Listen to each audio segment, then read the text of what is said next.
কিছুক্ষণ আগে লালমনিরহাট থেকে ভোট গ্রহণের সর্বশেষ তথ্য জানিয়েছেন সহকর্মী লিওন দুলাল।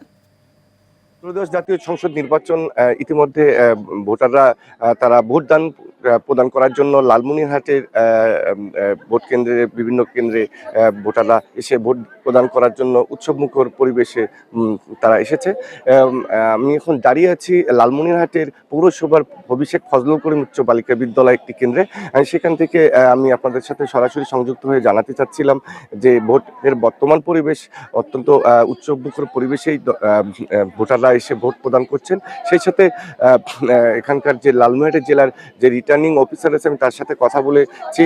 তিনি আমাকে জানিয়েছেন ভোটাররা যাতে নির্বিঘ্নে ভোট প্রদান করতে পারে ভোট কেন্দ্রে এসে সেজন্য সব ধরনের প্রস্তুতি সম্পূর্ণ করেছেন। আমি জেলার আইনশৃঙ্খলা বাহিনীর সাথে কথা বলেছি। তারা আমাকে জানিয়েছে যে ভোটাররা যাতে নির্বিঘ্নে ভোট কেন্দ্রে এসে ভোট প্রদান করতে পারে সেজন্য সব রকমের পরিস্থিতি তারা সম্পূর্ণ করেছে এবং কোনো অনাকাঙ্ক্ষিত ঘটনা বা অপরিস্থিতি কোনো ঘটনা ঘটলে তারা সব ধরনের প্রস্তুতি নিয়ে রেখেছেন। এই ছিল লালমনিরহাটের ভোট সম্পর্কে সর্বশেষ খবর।